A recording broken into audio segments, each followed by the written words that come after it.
அடுத்து நான் பார்க்கும்போது ஆதியா புஸ்தகம் 49:6 வாசிங்க.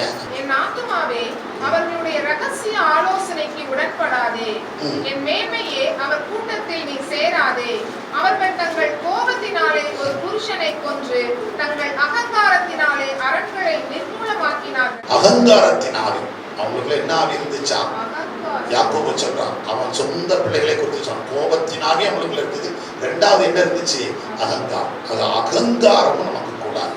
அகங்காரம்னா அதுக்கு இன்னொரு இது என்னது? திமிரு, அடங்காதது. நான் அப்படித்தான் என்ன செய்வேன், இருப்பேன், நான் அப்படித்தான் நடப்பேன், நான் இப்படித்தான் போவேன், நான் இப்படித்தான். இது சொல்ற சில ஆட்கள் இருக்காங்க பார்த்தீங்களா, நான் இப்படித்தான் போவேன், நான் இப்படித்தான் வாழ்வேன், நான் இப்படித்தான். இது என்னது? அகங்காரம்.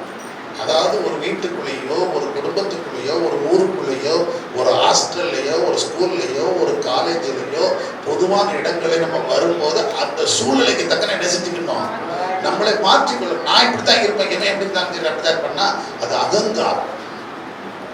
அந்த இடத்துக்கு தக்க நம்ம மாற்றிக்கொண்டு, அந்த சூழ்நிலை தக்க நம்ம மாற்றிக்கொண்டு நம்மளை பக்குவப்படுத்தி வாழ்வது வாழ்வாதாரம். ஆனால் அதை விட்டு வாழ்வை விட்டுட்டு நம்ம என்ன செய்யறதுன்னா, நான் அகங்காரமா இருக்கிறேன், எவன் எப்படி நான் இப்படித்தான் இருப்பேன், எனக்கு இப்படித்தான் நடக்கணும் அப்படின்னு சொல்றது அகங்காரம்.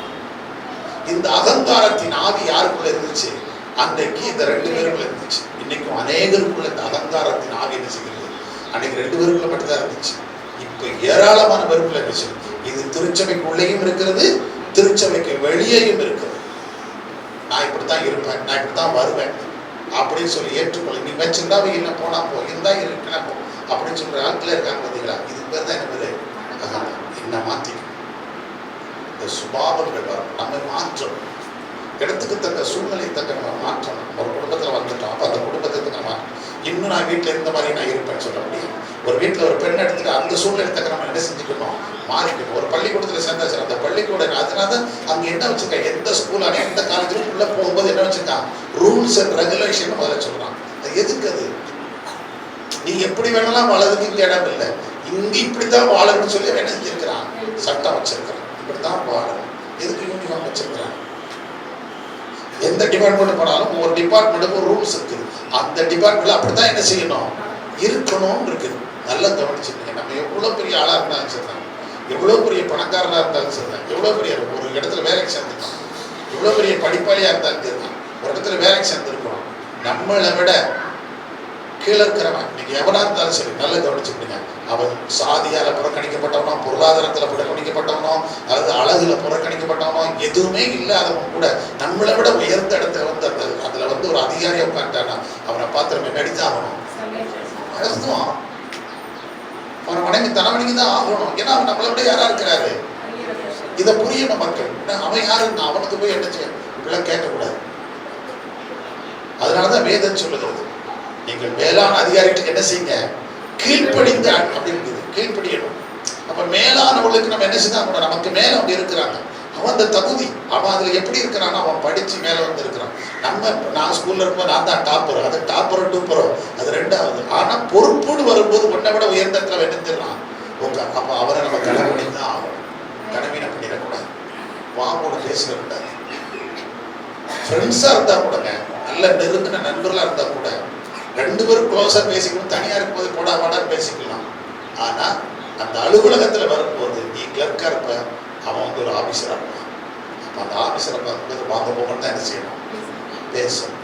சார் இருக்கிறான் உள்ள போய் பாருங்க, அவன் இருக்கான் உள்ள போய் பார்த்து அப்படின்னு சொல்லக்கூடாது.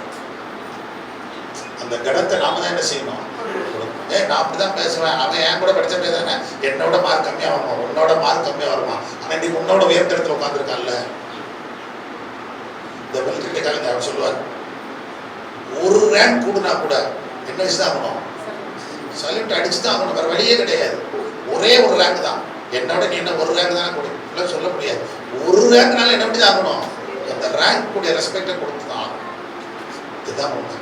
அகங்காரமா என்ன செய்ய முடியாது, போக முடியாது. அதுதான் வேதம் சொல்லு, நாம எல்லா காரியத்திலும் அகங்காரம் இல்லாமல் போறோம்.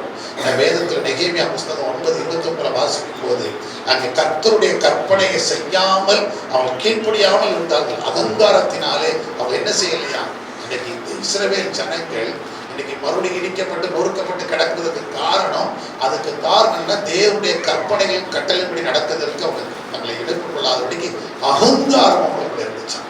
அகங்காரமா இருந்ததுனால கர்த்தருடைய வசனத்தை அவங்க கீழ்ப்படியல, கற்பனைகளுக்கு கீழ்ப்படியல. வேத வசனம் இது சொல்லுகிறது, அதை ஏற்றுக்கொள்ள முடியல. நமக்குன்னு ஒரு பிரமாணம் கொடுக்கப்பட்டிருக்கு, இந்த பைபிள் இருக்குது. இந்த பைபிள் ஆண்டவர் கையில் கொடுக்குறாங்க, இந்த வேத புஸ்தகத்தில் இதன்படிதான் நம்ம நடக்கணும்னு சொல்லியிருக்கிறாங்க. இது நமக்கு கொடுக்கப்பட்டது. இது மீறி நம்ம ஏதாவது என்ன செய்யக்கூடாது, செய்யணும். அது என்னது? அகங்காரம். பைபிள் எப்படி சொல்லி பைபிளை சொல்லத்தான் செய்யும், நாம தான் செய்யும் அப்படிலாம் சொல்லிட்டு இருக்க. வேதம் என்ன சொல்லுதோ அதை ஏற்றுக்கொண்டு தான் நடக்கணும். சத்தமாக சொல்லுங்க. மல்கியா 4:1 வாசிங்க. மல்கியா 4:1. இதோ சூளையை போல எரிகிற நாள் வரும், அப்பொழுது அகங்காரிகள் யாவரும் அக்கிரம் செய்கிற யாவரும் துரும்பாய் இருப்பார்கள். நல்ல கவனிங்க. ஏன் அகங்காரம் கூடாது? திமிருத்தனை ஏன் கூடாது? சண்டித்தனை ஏன் கூடாது? இதெல்லாம் சொல்லுங்க. இந்த அகங்காரங்களுக்கு இப்படிதான் சொல்லுவாங்க கிராமத்துல, சண்டித்தனம் பண்ணி தெரியாது அப்படின்னு சொல்லி. இதெல்லாம் ஏன் கூடாது, வேண்டாம் அப்படின்னு சொன்னா முடிவு எங்க எழுதி பாருங்க. மல்கியா 4:1 சொல்லியிருக்கிறது, அகங்காரர்களுக்கும் அகங்காரிகளுக்கும் அக்கிரமக்காரர்களுக்கும் என்ன சொல்லியிருக்காரு பாருங்க. வசந்த பாருங்க, இது சூளையை போல எரிகிற நாள் வரப்போகிறது. சூளைன்னா என்னதுங்க? அதான் அக்கினி சுவாலை, மொத்தமா எரியும். சூளைன்னு சொல்லி பாருங்க. நீங்க பாத்தீங்கன்னா அந்த செங்கல் சூளையெல்லாம் பார்த்துருப்பீங்க. அதுல வைக்கும் போது எல்லாத்தையும் வச்சு என்ன செய்வாங்க, மரங்கிற எல்லாம் மொத்தமா போட்டு என்ன பண்ணி விட்டுருவாங்க, உள்ள அடியில போட்டு தீ வச்சு விட்டுருவாங்க. மொத்தமா இருக்கு. உள்ள தூக்கி ஒருத்தனை போட்டான்னா செங்கல் வெந்து வருதோ இல்லையோ அதுக்கு முன்னாடி ஒரு பசுமமா போயிடும்.